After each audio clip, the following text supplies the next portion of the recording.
So yesterday we told you about how China is getting into the semiconductor production game. Well, now China is doubling down as it enters the space race as well. Yep. Space race. Yesterday, China successfully launched a rocket into space from the sea. By the way, they are not alone.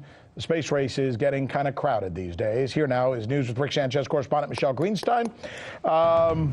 This is fascinating. What's China doing? What have they done? And what do they plan to do? Well, the event that you speak of in the Yellow Sea was the first time that China ever conducted an offshore rocket launch. This was a joint production with the private industry, if you will. And now China is joining the U.S. and Russia as the countries that have the ability to launch rockets from the sea. Although China is the only one to have done so with technology that they solely own and operate, since U.S. and Russia did this in partnership with other countries. Additionally, China is expanding its private rocket business. President Xi loosened the government monopoly on space launches, and so you're starting to see private launches take off as well.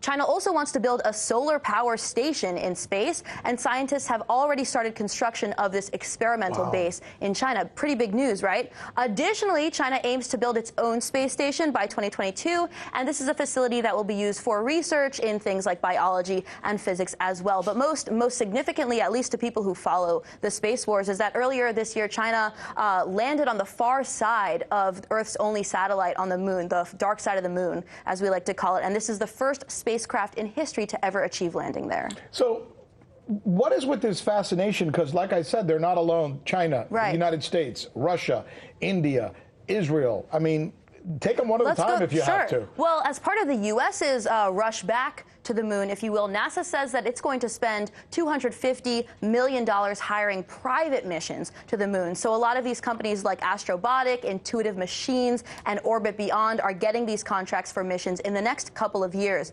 What I find interesting, though, is that the FCC has given SpaceX permission to launch thousands of satellites into low orbit around the Earth to guess what? Beam 5G at the Earth. These satellites are going to use the same type of antennas that the 5G systems on the ground use. And as we've talked about multiple times on this show, this microwave radiation is harmful to human health. It's harmful to the environment. And this is radiation that is strong enough to pass through human flesh if it needs to. So if you're in a crowded location like an airport or something, there may be thousands of these radiation beams flying through any environment that you're in. Additionally, last week it came out that the DoD is banning any space launch or satellite cooperation with Russia in 2023. So they expanded their list of countries that we cannot cooperate when it comes to space with. This comes right back to what I was just talking to Jim Jatras about. There was a time when the United States and Russia and China were kind of trying to come up with some kind of détente, some kind of accord, right?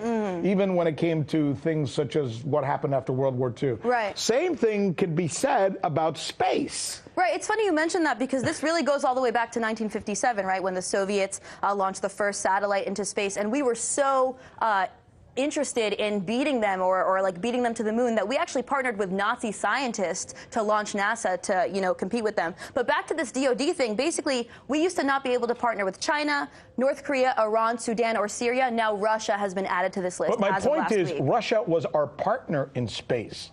They've been our partner in space for something like 2 decades. And suddenly we've decided no longer partners. It's a total 360, because right now we have the Trump administration saying that we need to create a space force in order to counter Russia and China because they're launching weapons into space. But it's interesting because today we learned that Russia and China today agreed on a treaty to guarantee not to militarize space. And this comes after Russia has said that they don't want an arms race in space and that they're willing to cooperate with any other country that also agrees with them. The next space race, and a crowded one at that. Michelle Greenstein, as usual. Good report. Thorough. Thank you. I'm Rick Sanchez. You found us on YouTube, and that's awesome. But you know what? I'm also live every night at 7 and 8 p.m. Eastern on DirecTV and Dish and cable and satellite, the RT app, and Pluto TV. I'll see you there.